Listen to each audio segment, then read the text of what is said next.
Amém, queridos e amados irmãos. Como disse o Marilã, nós vamos tocar as cornetas hoje, tá bom? Não é as trombetas.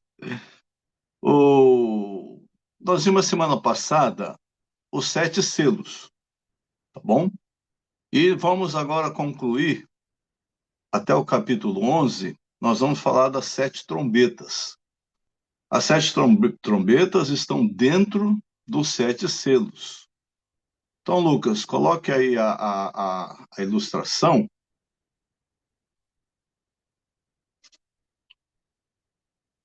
Como nós entramos em Apocalipse, nós falamos semana passada que é um livro com bastante símbolos, né? Para que a gente possa entender melhor a escatologia nela inclusa.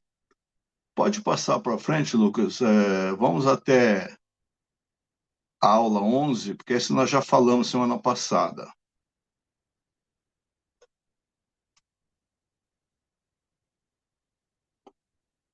Isso, um pouquinho para frente. Pronto, volta, volta. Então, aí um pequeno resumo da aula número 10, que vocês sabem que selos é algo que está bem na doutrina, né? Mas as trombetas já é os avisos e já são os acontecimentos. Então nós vimos os primeiros quatro selos, que eram os quatro cavalos. O cavalo branco é o evangelho que saiu para vencer. Seguiu ele o cavalo preto. Depois veio o cavalo vermelho, perdão, simbolizando as guerras. Depois o cavalo preto, que simboliza as mortes. E o final, o cavalo amarelo, que representa o cavalo preto, a fome, e o cavalo amarelo, a morte. Logo depois, nós vimos o quinto selo, que é as almas daqueles que foram martirizados, clamando: Senhor, até quando, né? O Senhor não vai vingar. O Senhor falou: não, aguarda que em breve tudo já vai ser resolvido. Aí nós tivemos o sexto selo, que é praticamente o início da grande tribulação, e o Senhor, antes de começar a mostrar mais, ele dá um tempo, um spoiler para nós, que é os 144 mil da tribo de Israel que serão selados durante essa grande tribulação, e também os 144 mil representando a igreja, aqueles que são vencedores, que serão arrebatados. Isso quer dizer o seguinte: a coisa vai ficar muito difícil, muito complicada, muito sangrenta, mas o final é maravilhoso. Glória a Deus, né? Glória a Deus. Então, agora, quando abre o sexto selo, e nós agora estamos no capítulo 8 de, de Apocalipse, começa-se as sete trombetas. Antes das trombetas, vamos ler o capítulo 8, que fala assim, ó: quando o cordeiro abriu o sétimo selo, houve silêncio do céu por cerca de meia hora. E tem uma brincadeira que a gente faz sempre, né? Dizendo que as irmãs não serão arrebatadas, porque para ter silêncio de meia hora lá no céu, só tem homem lá. Então, os irmãos aí, fiquem tranquilos, as mulheres não sei o que vai acontecer. Enfim, houve silêncio lá de meia hora e apareceram sete anjos, versículo 2, né? E lhe foram dados as sete trombetas. E aqui o Senhor mostra o seguinte, que um outro anjo, ele ficou em pé junto ao altar com um incensário de ouro. Foi-lhe dado muito incenso para oferecê-lo com as orações de todos os santos sobre o altar de ouro que se acha diante do trono. Então, você que é um homem de oração, uma mulher de oração, que está orando para que o Senhor realmente retorne, o mais breve possível, sabe que nossas orações estão lá, é, no incensário, e o incenso é Cristo, e são oferecidas no altar de Deus, e a fumaça sobe. Então, nossas orações é esse incensário, e Cristo é um incenso, e tudo isso sobe para honra e glória do Senhor. Então, às vezes, quando nós estamos orando e parece que a oração não passa do teto, está precisando de incenso, tá bom? Que é Cristo, ter mais Cristo na nossa oração. E o versículo fala que subiu a presença de Deus a fumaça do incenso com a oração dos santos. Então, houve trovões, vozes, relâmpagos, terremotos, e aí o Senhor começa a dispensar as trombetas. E as 4 primeiras trombetas, elas ferem a terra, tá? A terra vai, 1/3 da terra vai virar um caos. E a trombeta quinta e sexta já é para ferir os homens. Então, só uma reflexão aqui: Deus criou a terra, né? Criou os mares, criou os rios, criou tudo para ter um ambiente para que o homem pudesse viver e crescer e se multiplicar aqui, tá bom? Com o pecado, o mal penetrou e todas as coisas malignas foram se dissipando durante todos esses séculos. Então, essa terra que era para ser um jardim, já está muito ruim hoje, mas vai se tornar um caos na época da grande tribulação. Então, no versículo, nós estamos no capítulo 8, no versículo 7, fala da primeira trombeta. Então, essa primeira trombeta, ela vai queimar a 1/3 da terra, tá? E isso vai ser como um grande incêndio, tá certo? Que a gente já vê hoje nas queimadas, né? Quando a queimada começa a acontecer, ela vai e não tem fim, né? Lembra quando tinha aqueles bombeiros aparecendo no noticiário? Aqui estão falando até aqui do Brasil, né? Mas eu estive um tempo em Portugal, vivi lá um tempo, e na época do verão, que nem agora, aqui é inverno, nós estamos aqui debaixo de cobertas, né? Porém, lá, a coisa é tão forte, os incêndios, e o vento vem com a velocidade tão forte do Atlântico, que Portugal vira uma fornalha, assim como lá também na Califórnia. Mas, na grande tribulação, a coisa vai ser muito mais intensificada. Na segunda trombeta, que já é o versículo 8, 9, fala que o segundo anjo tocou a trombeta e, como se fosse uma grande montanha ardendo em chamas, foi atirado ao mar, cuja 1/3 parte tornou em sangue. Então, toda a criação que existe no mar, 1/3 parte vai ser dizimada, né? Realmente atingindo a ecologia marinha aí.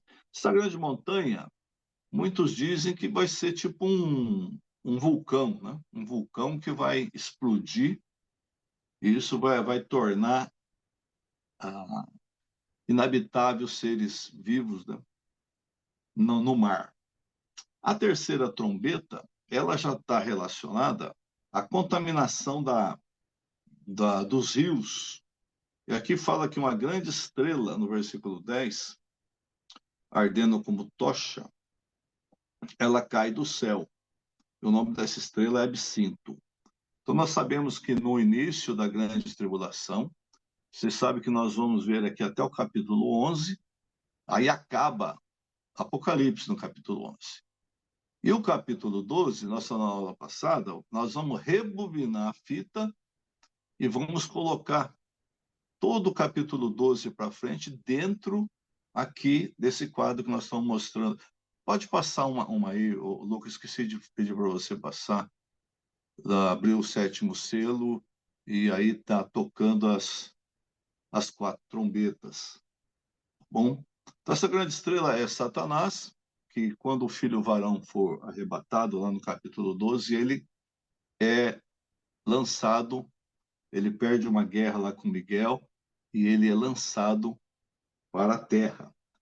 E absinto quer dizer sofrimento, amargura. Vai começar muito sofrimento e amargura para aqueles que estão habitando aqui, tá bom?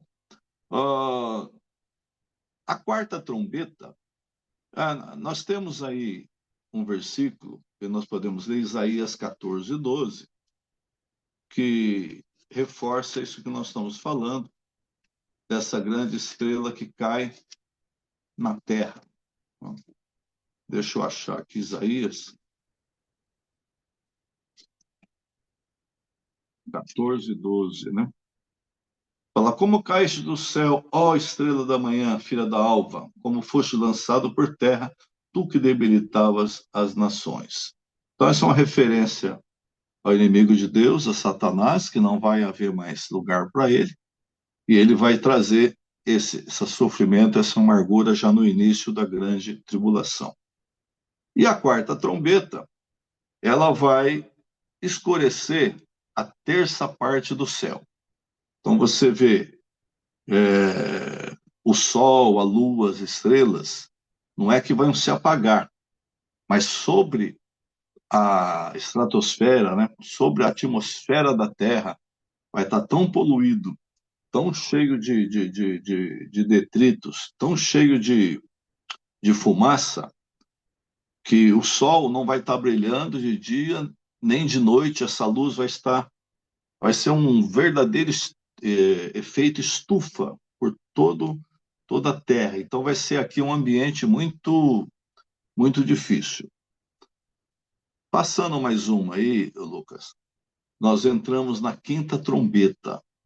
Aí o quinto anjo toca a trombeta e essa estrela caída que fala ali na terceira trombeta, que é Satanás, tá? Ele foi lhe dado a chave do poço do abismo. Então, o abismo, né, é onde estão aprisionados, tá certo? Os anjos caídos, é chamado também na língua original de Tártaro.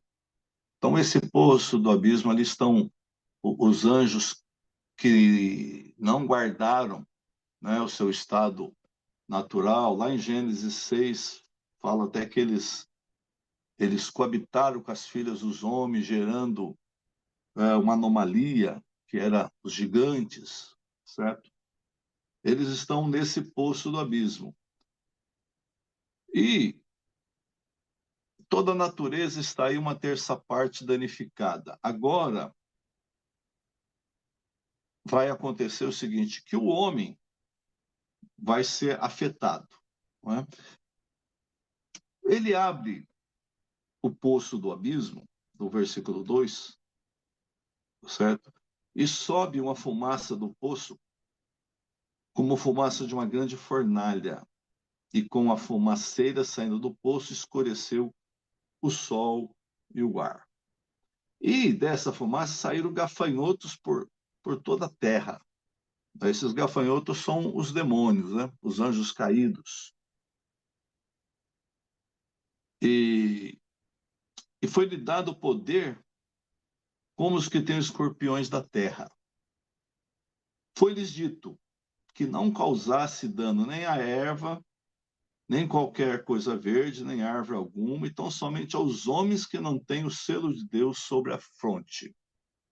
Então, nós já vimos na aula passada que aqueles que são de Deus, seja da descendência terrena de Abraão, seja da descendência celestial, espiritual, né, de Abraão, nós estamos falando aí de Israel e da igreja, né, eles têm o selo, tá bom?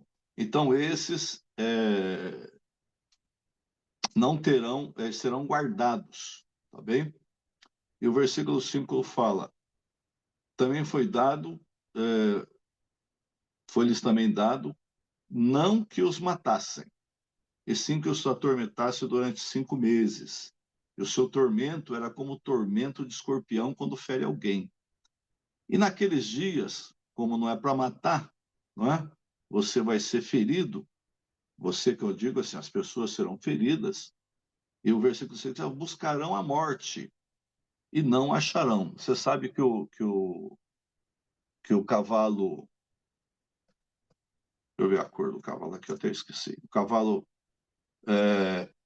amarelo é a morte e o Hades o está seguindo, tá bom? Só que eles vão correr para esse cavalo e não vão poder ser atendidos, né? Porque a morte não vai levá-los, eles vão ter que passar por esse sofrimento, tá bem? Eles terão desejo de morrer, mas a morte vai fugir deles. Esse é os instrumentos que Deus vai usar para executar os seus juízos sobre a terra. E aqui tem uma característica desses gafanhotos, que eles eram semelhantes a cavalos preparados para a peleja. Na sua cabeça havia como coroas parecendo ouro, e o seu rosto era como de homem, tinha também cabelos de mulher, e os seus dentes como dentes de leão. Tinha couraça como couraça de ferro, e o barulho das suas asas fazia como o barulho de carros com muitos cavalos quando correm a peleja. E tinha ainda a cauda como escorpião, versículo 10, e ferrão. Na cauda tinha poder para causar danos aos homens por 5 meses. Então, esses 5 meses é o início da grande tribulação, em que eles estão causando, e esses gafanhotos lembram até esses helicópteros, né? Que tem a parte frontal ali, a hélice, mas também tem a traseira, né? Que é o estabilizador, a hélice também. Então, você sabe que isso vai acontecer por meio de guerras, como nós estamos vendo. As guerras se intensificando e a gente vê aí no sábado à noite mesmo os Estados Unidos entrando nessa guerra do Irã com Israel, que eu acho que a gente poderia mais para frente voltar a ver aquela mensagem número 5, aula número 5, que fala da guerra do bode com o carneiro, não é? Fala que ele dava marretada. Marretada quer dizer, dava martelada, né, com a cabeça. E não sei se você sabe o nome da operação que os Estados Unidos colocou, né, que é o que é o martelo, martelo da meia-noite, né? Midnight, fugiu Hammer, né? Hammer, alguma coisa assim, tá certo? Então a martelada vem vindo aí. Não sei por que colocaram esse nome aí, né? E lá fala que o bode ele vem sem tocar o chão. Então o ataque foi feito por aqueles B-2 Spirit, aquele avião que não dá nem para rastrear ele. Quando você vê, ele já está em cima lançando as bombas. Então Apocalipse é Apocalipse Now. Nós estamos estudando aqui, está acontecendo essas coisas todas, tá? Então é um alerta para nós que o fim está muito mais próximo do que nós estamos pensando, né? A hora que Satanás cair por terra e abrir esse poço, aí é como abrir a caixa de Pandora, certo? Vai espalhar o terror por toda a terra. O versículo 11 fala que esses gafanhotos, esses agentes do mal, eles tinham sobre eles, como seu rei, o anjo do abismo. Então, quando vai ser aberto o poço, existe um rei ali. E esse rei, anjo do abismo, ele tem um nome que em hebraico é Abaddon, quer dizer destruição, e em grego Apolion, que é destruidor. Então, esse anjo do abismo, nós vamos tratar com pormenores quando nós chegarmos no capítulo 13, que talvez seja a semana que vem, a respeito da besta. Vai estar bem relacionado ali. Nós vamos ter que pegar o capítulo 13, como eu te falei, nós vamos rebobinar, começar o capítulo 12, encaixando aqui. Nós vamos encaixar o capítulo 12 aqui, porque esse anjo do abismo vai ser fundamental para nós entendermos o capítulo 13 da besta. Tá? Porque ele vai causar, ele é o destruidor. Eu já vou dar um spoiler aqui, né? O anticristo vai ser o destruidor e está bem relacionado com esse anjo do abismo aqui. Tá bom? Bom, chegamos na sexta trombeta, que agora era só para judiar dos homens, mas agora é para matar. Então, quando toca a sexta trombeta, tá? Versículo 14, o sexto anjo, que tem a trombeta, é recebido uma mensagem falando: solta os 4 anjos que se encontram atados junto ao grande rio Eufrates. Então, junto ao grande rio Eufrates, é o que nós estamos vendo aí, é o Irã. O Iraque é a Babilônia, tá bom? E ali está o quê? 4 anjos atados. Olha que coisa impressionante. Tem 4 anjos que estão amarrados ali junto ao rio Eufrates, que nessa época vai ser solto. Então, 15 fala: foram então soltos 4 anjos que se achavam preparados para a hora, o dia, o mês e o ano, para que matasse a terça parte dos homens. Então, já tinha destruído terça parte do rio, terça parte do mar, terça parte dos céus, tá bom? E agora morre a terça parte dos homens. E o número dos exércitos ali era de 20 mil vezes 10 milhares, né? E esses cavalos desses exércitos é um exército que vem do Oriente. Então, essa multidão que vem vai para onde? Vai para atacar Jerusalém. Vai para atacar quando o Senhor estiver voltando. Então, nós vamos ver isso aqui, ó, que nós chegarmos no Armagedon, que é a batalha final. Então, vai vir do Oriente toda essa cavalariça aí. Pode passar aí, Lucas, mais um, que é a sexta trombeta. Estou esquecendo de falar para você. Me perdoe. O dia que eu aprender a jogar aqui, eu não vou precisar mais de você, tá? Eu vou controlando aqui, mas por enquanto eu preciso da tua ajuda aí. Bom, no final do 17 fala: a cabeça dos cavalos era a cabeça de leão, a sua boca de fogo, fumaça, enxofre.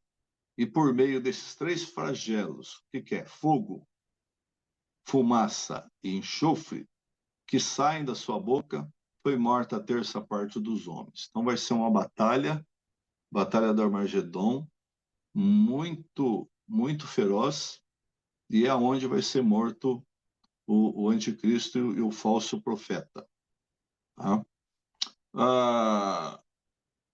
19. Pois a força dos cavalos estava na sua boca e na sua cauda, porquanto a sua cauda se parecia com serpente, tinha cabeça e com ela causava dano. Os outros homens, aqueles que não foram mortos por esses flagelos, não se arrependeram das obras das suas mãos, deixando de adorar os demônios e os ídolos. Tá bom? O 21, nem ainda se arrependeram dos seus assassínios, nem das suas feitiçarias, nem da sua prostituição, nem dos seus frutos. Então, nós vamos partir agora para o final da grande tribulação, que é a sétima trombeta, que é o final. Porém, o Senhor sempre, antes de dar um fim, ele sempre revela alguma coisa. Vamos ver, passa aí, Lucas. É o capítulo 10, que fala, acho que os irmãos já leram, se não leram, depois leiam o capítulo 10 e 11, senão nós não vamos ter tempo aqui de terminar. Eu só vou fazer um resumo, né? O Senhor mostra para João que existe um livrinho aberto, tá bom? E que eu já quero ir um pouco mais adiantar aqui, ó. Versículo 6. E jurou por aquele que vive pelos séculos, o mesmo que criou o céu, a terra, o mar e tudo que neles existe, já não haverá demora. É aquilo que nós falamos, irmãos. Não vai demorar. As coisas estão acontecendo de uma maneira muito rápida. Mas, nos dias da voz do sétimo anjo, quando ele estiver para tocar a trombeta, cumprir-se-á então o mistério de Deus, que é o que nós estamos vendo aqui, segundo ele anunciou aos seus servos e profetas. A voz que eu vi vinha do céu, estava de novo falando comigo, dizendo: vai, toma o livro que se acha aberto na mão do anjo, ao pé do altar, sobre a terra. Fui, pois, ao anjo e disse-lhe que me desse o livrinho. Então ele me falou: toma, devora-o. Certamente ele será amargo ao teu estômago, mas na tua boca doce como mel. Então, esse livrinho, que é o livro da revelação de Deus, da economia de Deus, que é o que nós estamos fazendo aqui já há 11 semanas, nesse estudo bíblico, nós poderíamos aplicar isso para nós, irmãos.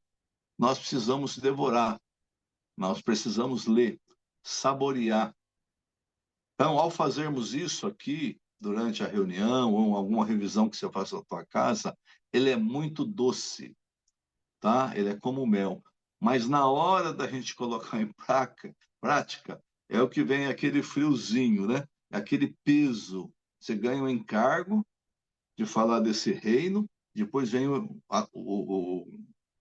o peso, né? É o que fala que ele vai ser doce na tua boca, mas amargo no estômago. Vamos devorar, vamos saborear, entendeu? E vamos praticar a palavra do Senhor, mesmo que ela seja em dor, pesado. Se a gente passar mais além da visão do livrinho, o Senhor também mostra para João, né, para ele medir. Então foi dado a ele um caniço, uma vara, tá, para que ele pudesse. É, foi falado para ele o seguinte, ó, esse caniço é um metro, né, que eles usavam antigamente para fazer medições. Pois dispõe-te e mede o santuário de Deus e o seu altar, o que neles adoram. Então você sabe que o santuário do Deus vivo é a igreja, tá bom? Então essa figura representa a igreja. E quando Deus é o seu povo, quando Deus pede para medir, medir quer dizer o seguinte: é você toma posse. A medição quer dizer você está tomando posse. Então Deus está tomando posse daquilo que é dele. Então, glória a Deus, nós somos do Senhor. Nós somos medidos com a medida de Deus para que ele seja o nosso Senhor, o dono. Quando voltar, seremos arrebatados com ele. Então você sabe que o santuário ele tem o Santo dos Santos e ele tem o santo lugar. Porém, o versículo 2, ele também tem o átrio exterior. Mas aqui fala: deixa de parte o ato exterior do santuário. Não meça ele, porque ele foi dado aos gentios. Estes por 42 meses, que são os 3 anos e meio, calcarão aos pés a cidade santa. Então, não é para medir aquilo que é do Senhor. Então, aquilo que é do Senhor pertence a ele e esse é um grande encorajamento, né? Graças a Deus, o Senhor está nos medindo e tomando posse. O terceiro ato que o Senhor vai mostrar para nos encorajar, além de desfrutar da sua palavra, que é o livrinho, além de saber que somos do Senhor, pode passar aí, Lucas. Somos do Senhor e boi no lame, né? Como diz o profeta. O Senhor vai enviar 2 testemunhas, tá? Então, as duas, fala assim, ó, versículo 3, capítulo 1, versículo: darei as minhas 2 testemunhas que profetizem por 1260 dias. Esse 1260 dias são os 3 anos e meio que eles vão estar profetizando aqui.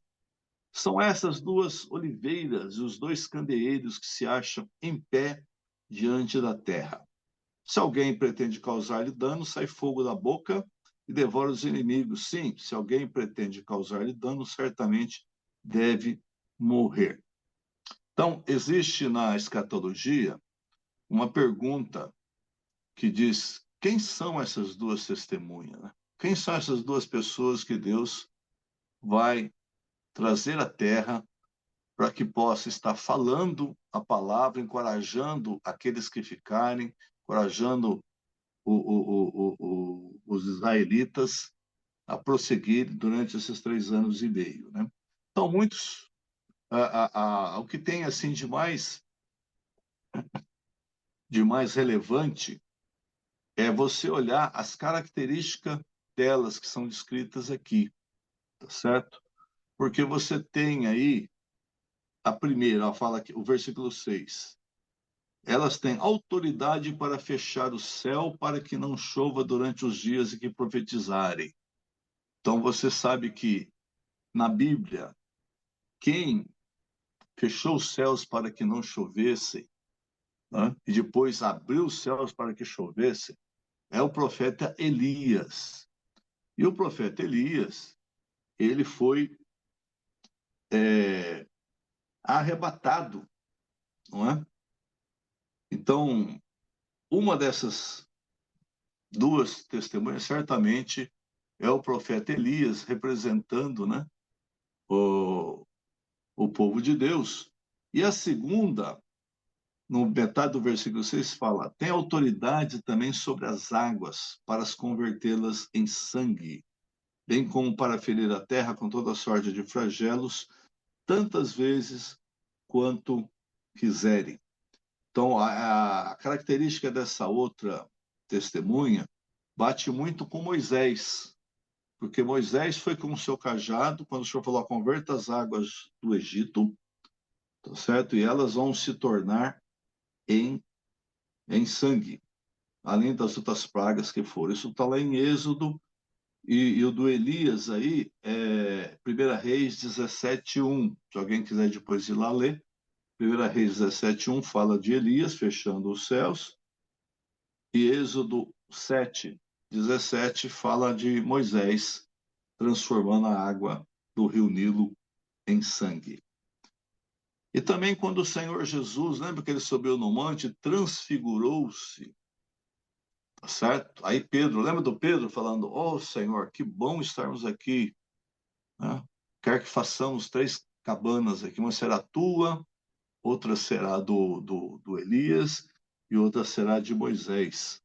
E colocando essas duas testemunhas em pé de igualdade com o Senhor, até que Deus baixou ali as nuvens, levou eles embora novamente, e ali foi um fato em que o Senhor ficou glorificado, né? Então nós sabemos que essas duas testemunhas estão guardadas por Deus e elas virão para que possa testemunhar. Então elas representam a lei, representam os profetas, tá bom? No versículo 7 fala: quando tiver então concluído o testemunho que devem dar, a besta que surge do abismo pelejará contra elas e as vencerá e a matará.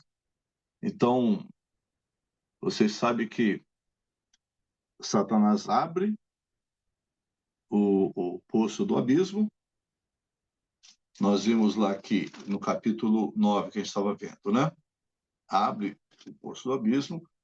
Além de sair todos aqueles anjos caídos, tem o rei deles, que é o Abaddon,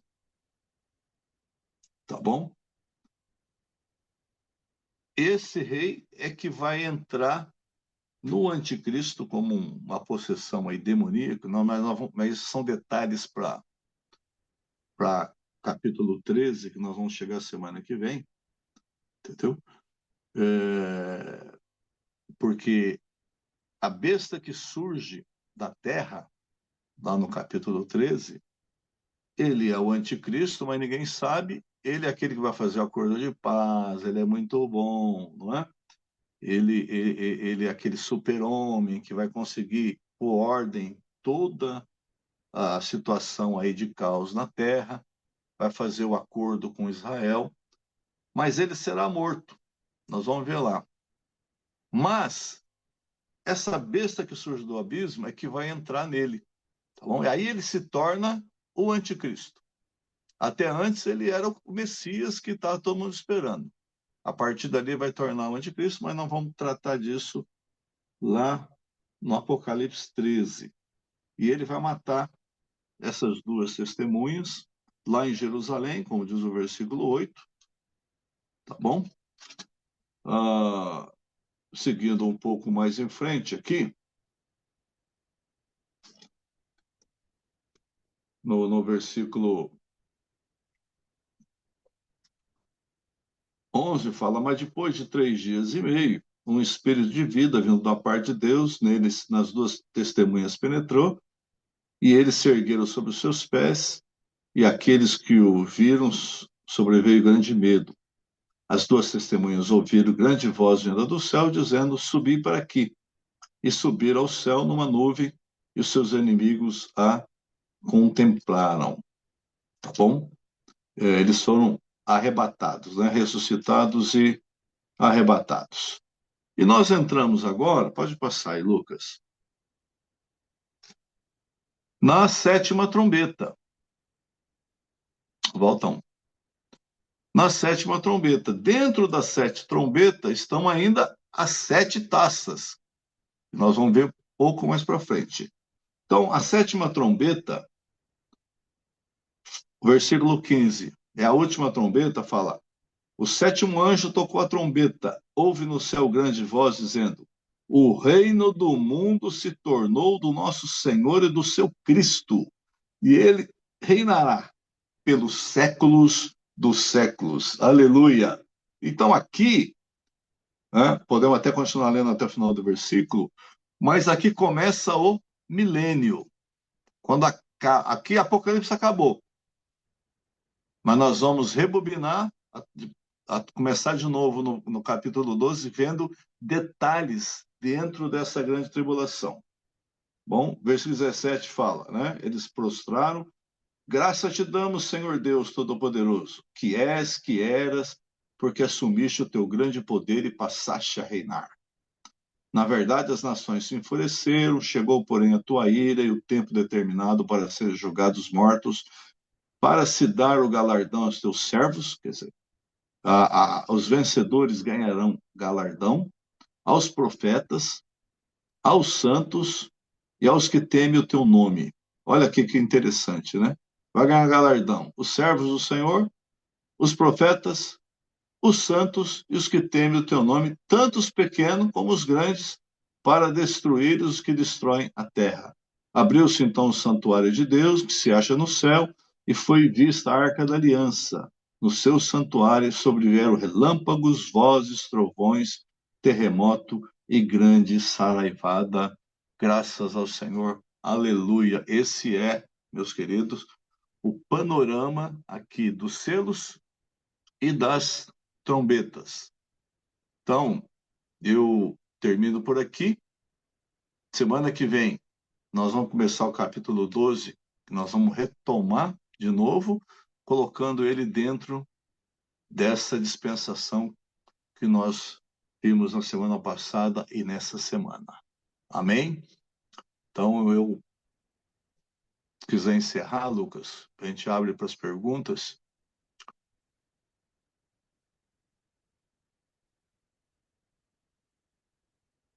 Amém?